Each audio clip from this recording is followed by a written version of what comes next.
প্রিয় দেশবাসী, আসসালামু আলাইকুম। আশা করি আল্লাহর রহমতে আপনারা সকলেই ভালো আছেন।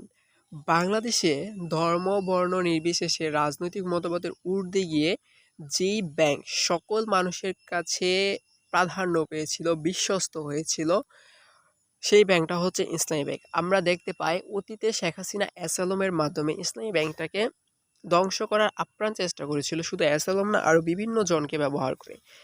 কিন্তু ব্যাংকটাকে ধ্বংস করতে সফল হয়নি। কারণ ছিল বাংলাদেশের মানুষ ইসলামী ব্যাংকের প্রতি যে আস্থা অর্জন, মানে ইসলামী ব্যাংক বাংলাদেশের মানুষের প্রতি যে আস্থা তৈরি করেছিল, সেই আস্থা রাখতে পেরেছিল এবং মানুষ টাকাটা ডিপোজিটগুলো তুলে নেয় বিধায় ইসলামী ব্যাংকটা ওই সময় ধ্বংস হয় নাই।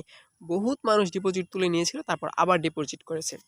কিন্তু বর্তমান সময়ে এসে ভারত থেকে আসা সংবিধান বিশেষজ্ঞ আমাদের বর্তমান স্বরাষ্ট্রমন্ত্রী মাননীয় সালাউদ্দিন আহমেদ হাজার হাজার কোটি টাকার ঋণ খেলাপি এস আলমকে নিজের আপন ভাইয়ের মতো লালন পালন করে দেশে নিয়ে আসলেন এবং তার মাধ্যমে আবারও ইসলামী ব্যাংকের দিকে শকুনের থাবা দিলেন। শকুনের থাবাই বলা চলে, মানে শকুনের থাবা, যেই থাবা থেকে রক্ষা, শকুনের না, ঈগলের থাবা, বাজ পাখির থাবা বলা চলে, যেটা থেকে রক্ষা পাওয়া খুব কঠিন, সেরকম একটা থাবা দিলেন। এবং এই থাবায় একটা জিনিস হইল কি, ইসলামী ব্যাংকের এমডি আনলেন একজন বিতর্কিত মানুষকে, যার পর প্রচার করা হলো যে ইসলামী ব্যাংক ধ্বংসের দ্বার প্রান্তে চলে গেছে, আপনারা টাকা উঠিয়ে নেন। এবং তাদের সংগঠনের কিছু মানুষকে বললো তোমরা টাকা উঠায় নাও, তারপর বাকিটা আমরা দেখতেছি। হয়তো বা এরকমটা হয়েছে আমার অনুমান। তারপর কিছু মানুষ টাকা তুলে নিল এবং এটা পোস্ট করা শুরু করলো বিভিন্ন গণমাধ্যমে, ব্যাপক পরিমাণে হাইলাইট হলো ফটো কার্ডের মাধ্যমে। তারপর দিন আমরা দেখতে পেলাম একদিনে 1500 কোটি টাকা ডিপোজিট তুলে ফেলা হলো। ইসলামী ব্যাংক এই মুহূর্তে যদি টিকে যায়, এবং এই লাভটা কাদের হবে আপনারা জানেন? এখানে কিছু ইসলামী ব্যাংকের শেয়ার যে আছে সেটা এখন প্রচুর পরিমাণে ডাউনে চলে গেছে। এই শেয়ারটা বিক্রি করে দিতে হবে, মানে ইসলামী ব্যাংকের শেয়ারগুলো বিক্রি করে দিতে হবে এবং ইসলামী ব্যাংকের শেয়ারগুলো কিনে নেবে হচ্ছে আন্ডারগ্রাউন্ডে থাকা, মানে আমি যার কি বলতে চাই হচ্ছে গুপ্ত থাকা কিছু মানুষ। গুপ্ত বলতে হচ্ছে আমি বুঝাতে চাইতেছি যে যেই মানুষগুলো হচ্ছে পর্দার আড়ালে রয়ে গেছে ইসলামী ব্যাংকটা ধ্বংসের পিছনে, সেই মানুষগুলা, সেই ব্যবসায়ী সংগঠনগুলা, সেই ব্যক্তিগুলা যারা শেখ হাসিনার দিয়ে ইসলাম ব্যাংক ধ্বংস করতে চেয়েছিল, তারা সালাউদ্দিনকে দিয়ে ইসলাম ব্যাংক ধ্বংস করাইতেছে। কিন্তু শেখ হাসিনা সব পারে না, এখন পারতেছে। সেই মানুষগুলো ইসলামী ব্যাংকটাকে কিনে নিবে, নিজেদের গ্রাস করে ফেলবে। তারপর দেখবেন খাদের কিনারা থেকে ইসলামী ব্যাংকটাকে তুলে নেবে। এটা হচ্ছে এই মাস শেষই হবে, যখন রেমিটেন্স পারবে, যেহেতু বাংলাদেশের মানে সর্বোচ্চ রেমিটেন্স গ্রহণ করে ইসলামী ব্যাংক বিদেশের থেকে, যে রেমিটেন্স সেটা সর্বোচ্চ গ্রহণ করে ইসলামী। তো মাসে যখন রেমিটেন্স আসবে, এর আগে দেখবেন তারা শেয়ার বিক্রির একটা অবস্থা তৈরি করে ফেলবে। কারণ গ্রাহককে তো ডিপোজিট দিতে হবে, আর ব্যাংকে টাকা না থাকলে দিবে কোথা থেকে, যেহেতু ঋণ অনেক খেলাপি হয়েছে।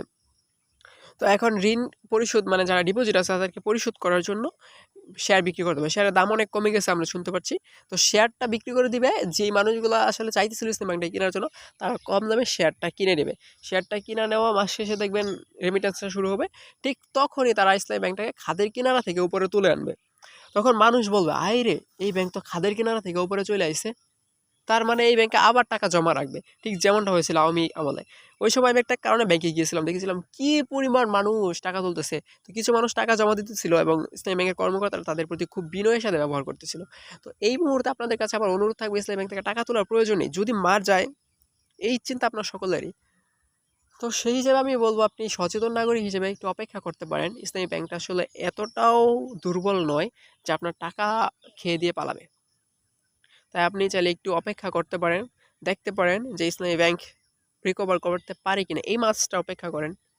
আপনার কাছে আমার অনুরোধ থাকবো, ইসলামী ব্যাংকটা যদি একটা হিন্দু ব্যক্তিরও হতো তাহলে আমি এই কথাটা বলতাম অবভিয়াসলি। কারণ ইসলামী ব্যাংকটা মানুষের আস্থা অর্জন করেছিল এবং তারা একটা শরিয়া সম্মত ঋণ দেওয়ার চেষ্টা করতেছিল, যেটাকে আসলে সুদ, মানে ঋণ, লোন বলা চলে না, বলা চলে একটা বিজনেস টাইপ করার চেষ্টা করতেছিল, যা আমাদেরকে অনেকটা হালাল দিকে, মানে 100% পিওর না হোক, এখানে তো 50% পিওর ছিল, মানে হালাল ছিল। তো আমরা সম্পূর্ণ সুদ না খাইয়া যদি 50% সুদ, মানে একটা হচ্ছে 100% হারাম, আর একটা হচ্ছে 50% হারাম, আপনি অবশ্যই 50% হারামের দিকে যাবেন। তো আমরা চাইলে এটা দিয়ে একটা ভালো কিছু করতে পারতাম। তো ইসলামিক জিনিসগুলোকে আসলে ধ্বংস করে দেওয়ার জন্য হয়তো এরকম পরিকল্পনা। আর মূল কথা হচ্ছে কি জানেন, ইসলামিকটাকে কিনে নেওয়ার জন্য, গ্রাস করার জন্য। সো আপনারা চেষ্টা করবেন ইসলামী ব্যাংক থেকে টাকা না তোলার জন্য। তবে আমি এটা বলব না যে টাকা তুলেন না। কারণ আপনার টাকা যদি মার যায়, যদি ইসলামী ব্যাংক সত্যিই কখনো দেউলিয়া হয়ে যায় তখন তো আবার আপনি আমাকে ব্লেম করতে পারেন। তা আপনি সচেতন নাগরিক, আপনি সিদ্ধান্ত নিবেন। আমার টাকা থাকলে আমি এখন টাকা দিতাম ইসলামী ব্যাংকে। কিন্তু আমার টাকা নাই বিধায় আমি দিতে পারতেছি না।